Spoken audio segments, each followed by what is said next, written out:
a lot to talk about. I think there's a lot of different misconceptions. There's people really upset about the state of Warzone right now. So I thought I'd talk about a little bit about the pros, some things that maybe are in the middle, and then definitely some of the cons that can be addressed to help improve the game.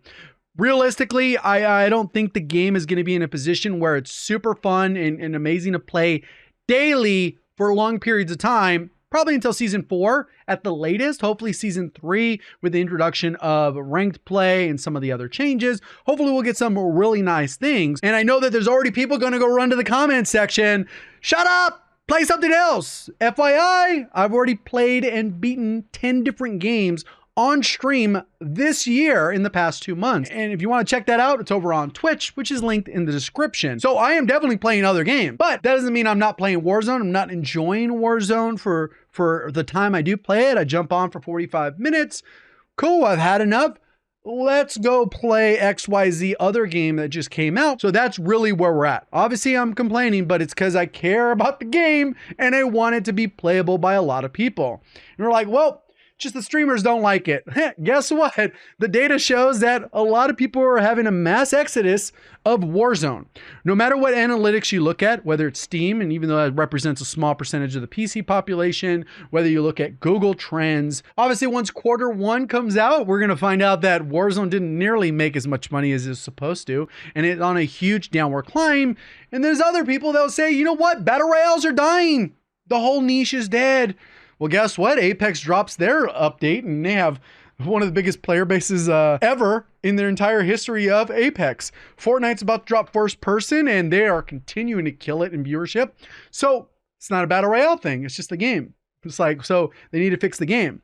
The real big problem that a lot of these things are going to come back to that we're going to talk about is that Call of Duty, it needs to be a Call of Duty game that happens to be a battle royale instead of a battle royale game that happens to be a Call of Duty game.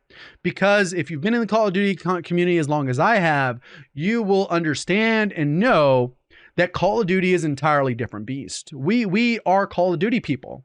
We don't play Battlefield. Some of you do, but you know what I mean? We don't play Battlefield. Like, we don't like Battlefield. If we want to play Battlefield, we play Battlefield. Even when it was popping, you're playing Call of Duty because you're Call of Duty. You know, so Call of Duty has a very specific niche of players that play Call of Duty. That's why so many people hate on it. They're so passionate about it and they're incredibly toxic and all these other things that go into it, which aren't always good. I'm not saying that's all good, but when you're making the game, you have to appeal to your core audience, which includes people who like Call of Duty. And that's what made Warzone 1 so great. And a lot of people don't talk about it as much openly, is that it was a Call of Duty game first, a Battle Royale game second. There's a lot of people that will play Apex that are Battle Royale fans. They'll jump on PUBG, they'll jump on Fortnite. But Call of Duty people, they only play Call of Duty. They're not going to jump to Apex, although some of you have and are enjoying it. Cool, you'll be back because you enjoy COD, right? Same thing with Fortnite. If they don't get their stuff together, you're not going to come back. But you know what I mean? That's kind of where we're at with Call of Duty, is that they appeal to this group of people that like Call of Duty first. And when you play Warzone 2, it does not play or feel or function in any way recognizable as a Call of Duty. It feels like a Battle Royale game that happens to be a Call of Duty game instead of a Call of Duty game that happens to be a Battle Royale. So you got to get all those factors into it. You can have a skill gap. People aren't leaving because, people didn't leave Warzone 1 because there wasn't a skill gap. It was lack of content, terrible map. We have a good map, still kind of lame on the content side. We're getting there, but there's no skill gap. So why skill gap's important isn't just so good players can beast on lower skilled players. That's not what it's really about. It comes back to a feeling of fairness. And there's certain things in the game that just feel unfair at times. So we're going to go through all of them. And that's really one of the things I want to hit home, is that like, it doesn't feel good when you die to something stupid like a bomb drone, where it feels like you were in the right position, you were holding an angle, guy was in a bush, managed to call in the drone, takes you down, one hits you, you didn't have a self-revive.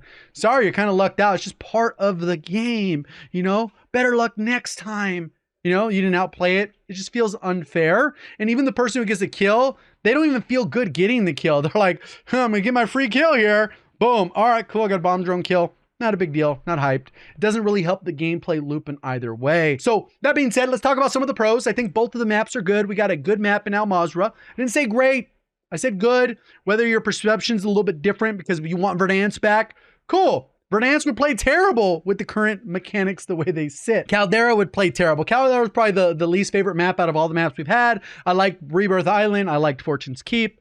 And then now we have Mazrah and Ashka Island, which I think both look and play well. I wish there was a little bit different sky and a little less gloomy on Ashka Island. Hopefully we'll get that in season 3 or 4 at some point. Maybe when they update that part of it like they did with Rebirth Island. Proximity chat, generally a W. I think most people like this mechanic. It could be funny, silly, and especially when people don't know that you can hear them or whatever. It can create some dynamics that are interesting, even though there is a bunch of toxicity, racist, and homophobic, and all these other crazy things that can happen over proximity chat, which kind of ruin the experience. Plus, people are spam reporting from prox chat. That can lead to you losing the ability to prox chat or even get shadow banned, which is a whole other issue that we won't talk too much about because I don't even know exactly what causes that, because some people can get 10 kills, some people can't, and it comes and goes, and a lot of it has to do with mass reporting. But besides that, weapons at the buy station, I think this is a unique feature, especially since the core people who enjoyed Warzone 1 really like the gameplay loop of getting your loadout, whatever loadout you wanted. Hopefully the meta is more open, and then you can have a full reign to use an M4, M16, whatever you want, and that's your gun. And you could both have fun and then both be semi-competitive.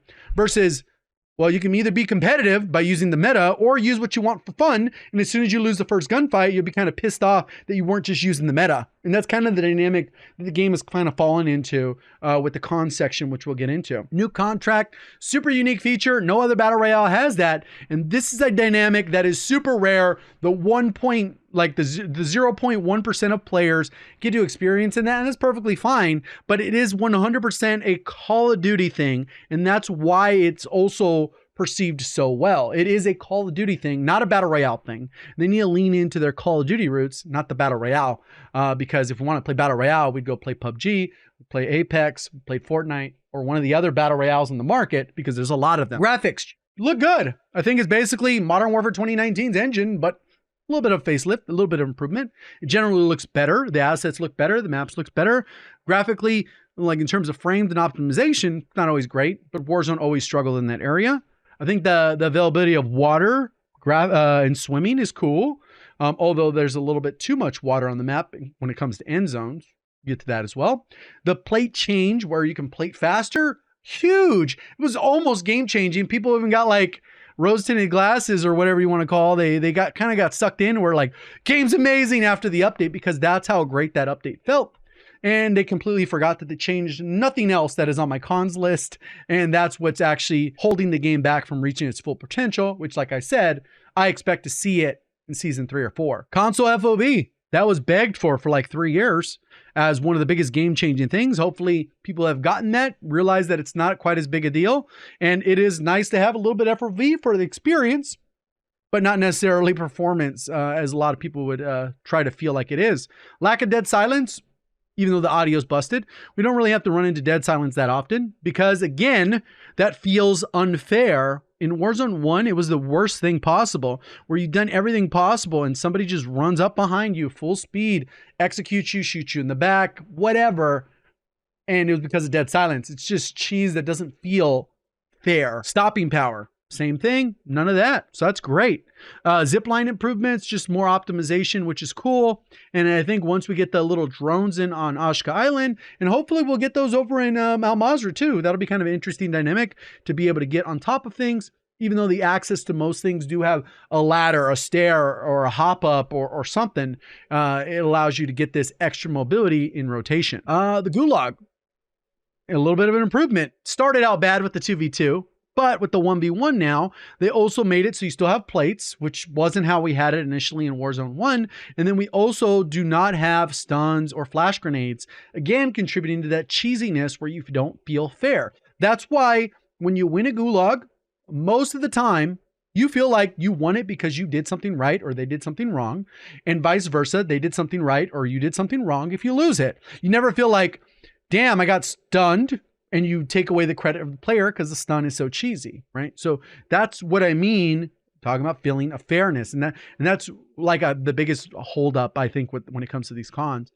The gunplay generally feels good. When, even though you blink sometimes and you're dead, or you kill the person instantly because some of the TTKs are absurdly fast, the general gunplay does feel good, minus maybe some muzzle flash and smoke. Rotations are important, and that is probably the only thing that should matter in a battle royale. Like, where you position yourself is probably the most battle royale thing that Warzone should have. Besides that, it should feel like COD. At least in my opinion, because you're catering towards your Call of Duty audience that is super passionate about Call of Duty. If they wanted to do all these other things, loot for 20 minutes and then get into a gunfight, lose, and then go back to lobby, come back in, loot 25 minutes. We would just do Fortnite when we had to do building, and you would just mine all your materials. Or an Apex, you got to get your shield. Okay, I got to get my 17 attachments, and oh, okay, cool, I got all my batteries. All right, cool, now we're ready to fight people. All right. Oh, we died. All right, let's start it all over again. You just spend half your playtime looting, which COD Warzone 1 did a really good job of getting away from that. Even though looting was still important, you still needed money to buy stuff. You still needed streaks. You still needed munitions. You still needed armor boxes.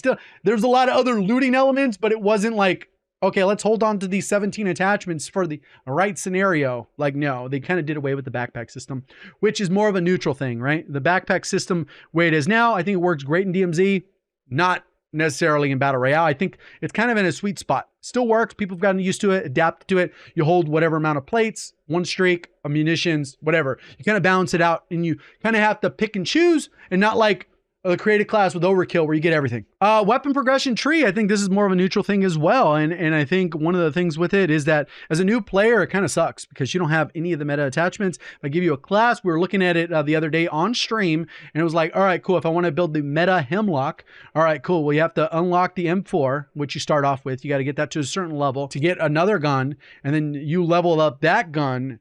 You get the Icarus, and then you level up that gun to get a specific attachment. And now you got one attachment. And then you got to level up this other gun. You got to get 25 headshots to get the Bass P. Then you got to level up. It's like, all right, cool. I got to use 6 guns in like 3 hours without double, 4 hours without double XP to get one meta build for one gun that may or may not be nerfed at some point. We don't know, because they've been so random with how they've decided to balance weapons since Warzone 2, which incredibly causes a lot of issues.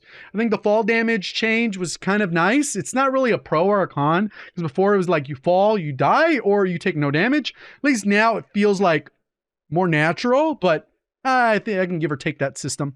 Gas stations and vehicles. I think the dynamic's interesting. I think at the beginning of Warzone, it was kind of weird with the heavy chopper, which they removed. They never brought back. They really felt like that was unfair. Like, I don't care think it's cool. You can gas up a car, repair it, whatever. Split zones. I think it's an interesting feature. No other really game that I know of has done that for battle royales. If it happens, cool. If it doesn't, cool. Like, it's there, right? Mantle system. I think it's such a huge opportunity where you grab onto stuff, can climb up. It has alleviated so many issues compared to Warzone 1, where there was just windows you couldn't jump on, climb on, get into. There wasn't rocks. I just don't see those complaints or experience those issues when playing the game. Albeit it is very slow, very clunky, can be optimized, and at its purest, like perfect form, it will be great.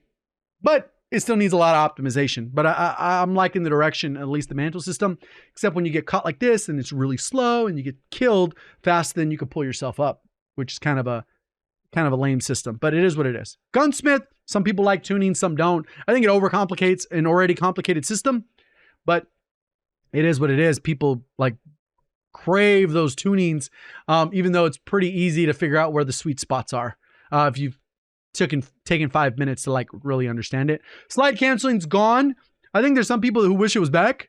I'm glad it's gone. I don't think it's necessary. I think there's other ways you can have a skill gap and a balanced, fair engagement in gunfights. And plus it saves your hands and saves your controllers. You don't have to get a new one, get stick drift after 5 minutes or whatever, because you destroyed the controller. It's kind of one of those things. So now we got to get into our cons. I know I've already covered a lot, but there's a lot of cons too, right? So I've already kind of given my thought process of the state of the game, where we're at. But the cons, it's a lot of these are super easy to fix too, by the way. Like logically easy to fix.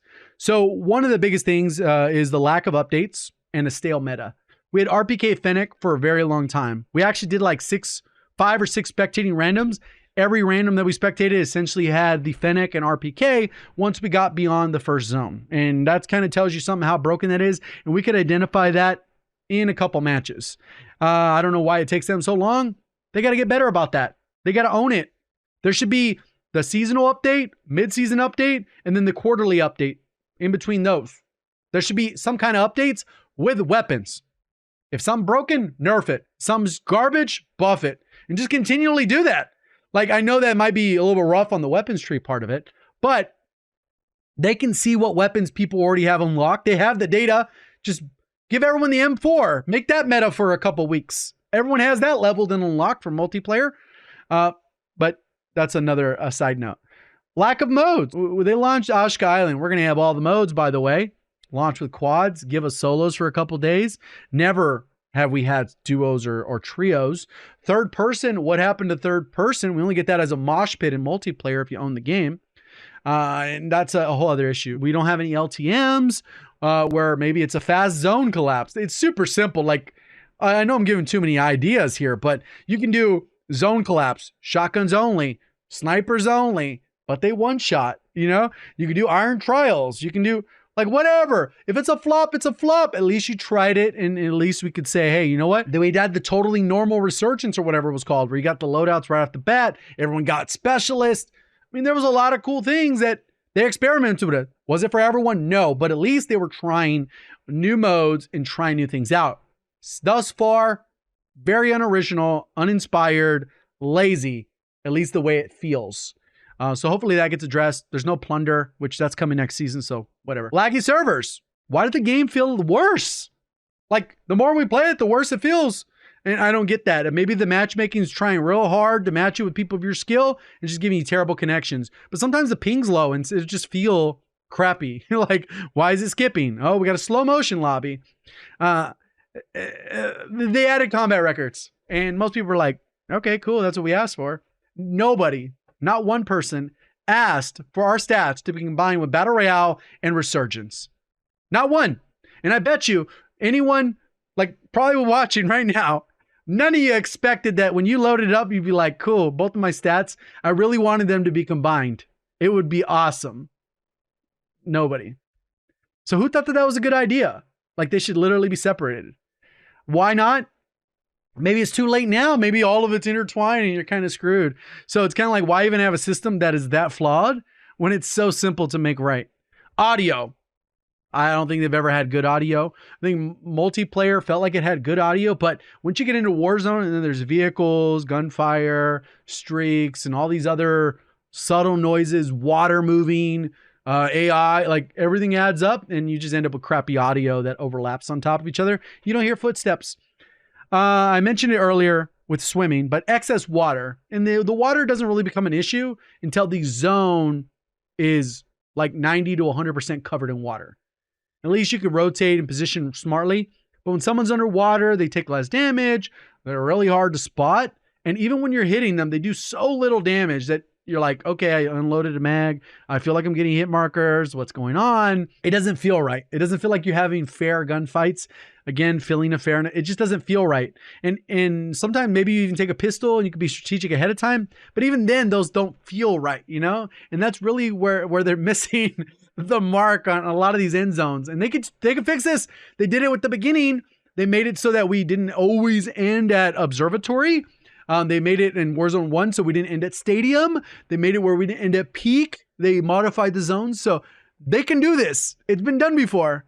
3 times. The HUD. What are we doing with the HUD? It literally is a huge digress. Like it digressed so hard from Warzone 1. And it's like, why can't we see how many plates my teammate has, if they have a streak, if they have a self-revive, if they have a respawn token, blah, blah, blah.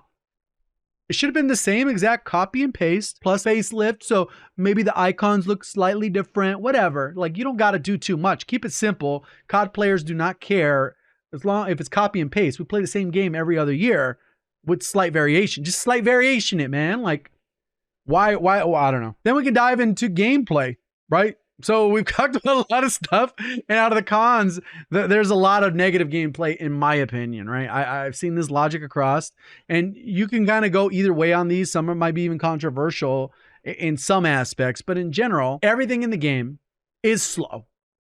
Everything. Your walking speed, slower than Warzone 1. Your running speed, slower than Warzone 1. Your sprinting, strafe speed, all that stuff, slower than Warzone 1. Your ability when you go into a buy station, the menus move slower than Warzone 1. The zone moves slower than Warzone 1. You get like an extra 4-ish minutes on top of a Warzone 1's play. They stretched that 4 minutes across some of the first zones. So you end up with about a 4 or 5 minute longer match. So the gameplay even plays slower in that sense where the actual zones collapse slower. Can't reload cancel. You dive, you get locked in the animation before your gun pulls up.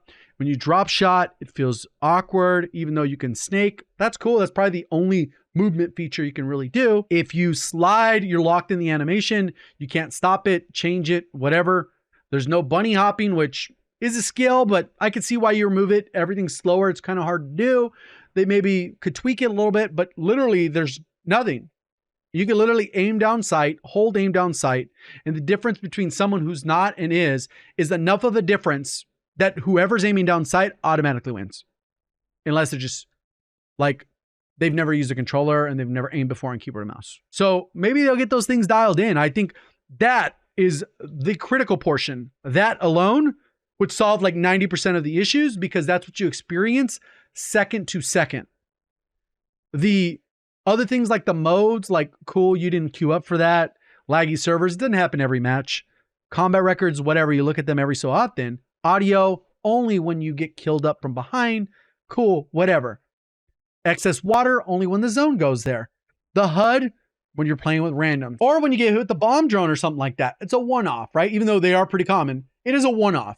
But literally how you move, how you strafe, how you jump, how you slide, how you dive, how you mantle, how you everything is literally moment to moment instantaneously what you feel every second of every game. And that is where they're really struggling, in my opinion, because everything feels slow and punishing in an unfair way. It'd be different if something's punishing in a fair way, like you expect, certain things to be hard or difficult. Maybe a gun has high recoil, whatever. There's a lot of things that can be done that way. But this gives you a real element of unfairness. Sliding while plating or running while plating, like that was such a huge game changer, is because you played pretty regularly in this game. So you felt it versus some of the other changes. But that one, like that would overhaul. And I'm not saying bring back slide canceling, break some broken motions. No, raise regular movement speed by like 10%, maybe allowed to hip fire while sliding. But the hip fire is like 300% worse. Like the crosshairs are your whole screen. It's like, who cares? You're not going to hit a shot unless you're barrel stuffing. Like, why not give us that? Something. At least you feel like, okay, cool, I could at least try. Now, this was like, all right, cool, let's wait the 3 seconds for the animation to finish. Oh, I'm already dead? Okay, cool, maybe next time. So no, that's not how it works, right? We even had a joke about it, that's the new slide canceling. You slide and you will be canceled by a kill, like you're going to die. So you won't have the chance to come out of that slide. So there's that, and we got auto looting, which kind of got wonky with the bag change, and then they changed it, and then the loot just is kind of still lays on the ground and it overlaps on top of each other. It doesn't do a good job spreading out. I know there's something they're working on, and they'll make better, and they can make a floating loot like Warzone 1, but we'll see kind of how that goes. I think that'll get optimized. Buy stations. The number of buy stations is still bad. Non-standardized buy station loot is also bad. There's so many instances where I win, and I'm like, all right, cool, I'm gonna make a gas play. There's a buy station right at the edge. I'm gonna hit it real quick, hit the gas mask, and then run out and make a gas play. Nope, I run down there. I hit the gas play, boom, get the gas mask, and then all of a sudden my guy's like, oh, he's down there? They just wipe you out. TTK is so fast that literally you get deleted. So you have that instance where you kind of like end up with a terrible scenario, and it's just not fair that you went down there to make a play. There's no way you could possibly know that buy station did not have a gas mask. And it's like, well, you shouldn't assume that they have a gas mask. Well, then why would I ever try to make a gas play? You eliminated a gameplay element, or I roll the dice. Let's gamble. Let's go for the gamble. Does it have a gas mask? No, it does. Oh, sorry. Better luck next time. Feeling of fairness is huge. That just, they just feel clunky when you buy back your team. There's not a muscle memory to it, where before you can go, hey, I want plates, boom, boom, boom, boom, boom. Oh, I want a loadout, boom, boom, boom, boom, boom. You know, like quick. They even had to modify the buying animation where it didn't have a confirmation because, you know, they wanted to make it even faster. This is slow. Like what are we doing? It's slow. It even feels clunky. Like, what the heck? You know, maybe on keyboard and mouse it feels better, but on controller it feels like garbage. And then, you know, on top of the gameplay element, now that you're moving slow, the TTK feels even faster. At least before, if you had a fast TTK, people aren't, it's theoretical. They're not hitting 100% of their shots. This one, even with more recoil, they're still hitting all their shots because your character model moves like this. Oh, shoot, look. Oh, damn. He doesn't miss. Aim assist helps too. It's so godly. It's like, oh, he moved? Oh, damn. He was already dead. Whereas before, he'd be like, you know, like, oh, shoot, I'm missing some shots. TTK gets a little bit inflated. So that's another part of the TTK. Plus, they got this minimum armor damage, which is kind of like obnoxious on some weapons and not others, which is a whole other issue. But fast TTK, that can be addressed either 50 health or going in. Oh, these weapons are overperforming. Nerf. Oh, these ones are underperforming. Buff. Okay, cool. We kind of got a happy. Oh, these are still too good. Nerf. Weekly. Just do it. And it feels like you're doing something. Even if you're messing it up, it feels like you're doing something better than a 3-month stale meta. And then this one might be a little more controversial. This is like the one-shot snipers. I think they should be in the game. I think they're completely fair, but I don't think we should have a Car 98 all over again, like Modern Warfare. I don't think that. I think there should maybe some damage ranges where maybe you couldn't get a long shot, or make them incredibly difficult to use. That like it would be a high skill thing to use a sniper. Even if someone's standing still, it might be hard to lead your shot, the bullet drop, the velocity, the ADS time, the strafe speed, the flinch. There's so many ways you can make snipers terrible. But the one way is to not make them a 2-shot. That is just bad. You know, maybe for the signal, yes, you know, whatever. But there should be some exclusions where they can 1-shot. Incendiary rounds were close to it. They could have nerfed them even harder, where they had worse bullet velocity, worse bullet drop, harder penalties on ADS, more flinch. Like, let's just do that. And then if you got sniped, you'd be like, damn, that dude hit a shot. Not like with the car, oh, aim assist. Yeah, that was easy. Cheese, you know? So again, that goes to feeling of fairness. If somebody snipes you and you understand that this sniper is incredibly difficult to use, super hard to hit the shot, and more often than not, you're being a bot by standing still. If they hit that shot, then you can own that, and it goes back and forth. That you feel like, you know what? That was fair. That was my bad for standing still. Like that, and giving them a free shot at 250 meters. AI do not belong in a battle royale. And it's kind of like, well, what are you going to do with strongholds and black sites? Maybe remove them. Try it. What's the worst that could happen? People decide, you know what? Gameplay's better with strongholds. Cool, we'll just add them back in. Try it. You know, like, clearly something not working when people do not enjoy AI. And they even add them on Oshka Island for these contracts, even though they're like pointless, they do no damage, you can one-shot them, whatever. They're just there. Like, why? And they take up like a quarter of the map. And then glint on low, like this is more nitpicky, but glint on low zoom optics. I think, I mean, we used the VLK for 3 years along with the 3X and the 3.5 in Vanguard. Like, they didn't have glints. Like, why are we adding glints to those? Isn't like the snipers, you can't even have the low zoom. And if they did, make it so all snipers have glint, unless you're using iron sights. Boom, done. Like, I don't know. It seems like a weird thing, especially when you want to use the VLK, but then you use the aim op, which has no zoom or like an awkward zoom. The minimap doesn't have the red dot. So the organic gameplay and information that you're able to assess and move and rotate, you're removing a lot of that. You end up with more guesses. And sometimes you can just not guess player behavior. If someone's camped, sitting in a corner, and they just sit there for 10 minutes, you can't account for that. But if they fought someone, you happen to see a dot in the general area, you can account for that. Well, then you just run suppressors. Cool, they're gonna have a slower aim down sight. They don't get as much recoil reduction as we've seen with some of the muzzles that you can get in this game. Cool, they're gonna have to take a penalty. And like I did, you know, so that is a huge gameplay loop of it. And then Ricochet, they'll just hopefully continue to fix it, because it's having its low right now where a lot of people are commenting like, oh, there's all these cheaters, lag switchers, wallers, and then it gets good for a while, and then they come back, because that's kind of the competition you have with cheating companies and the developers of the anti-cheat. So I wouldn't be talking about it if I didn't care about the state of Call of Duty and it being the best game possible. Like I said at the start, I want to be able to play this game 5 hours a day. I'm not saying everyone has to be able to play this game or you should be required to play it to function and be good at the game. That's not what I'm saying. I'm saying that when I play the game, I should want to say, this is last game, and then play the next one. Oh, no, the next one's last game, and continue playing the game. Currently, it doesn't have that it factor. It may for you, but I know there's a lot of people like me that do not feel that way. I jump up for my 45 minutes because there's not a lot of great options for me in terms of multiplayer that I want to enjoy. And then I jump off about 45 minutes later like, cool, I saw everything I needed to see today. Same old, same old. No variety, no difference. Everything's slow. I feel like I was stun locked in an animation and I couldn't fire my weapon, got killed in the blink of an eye.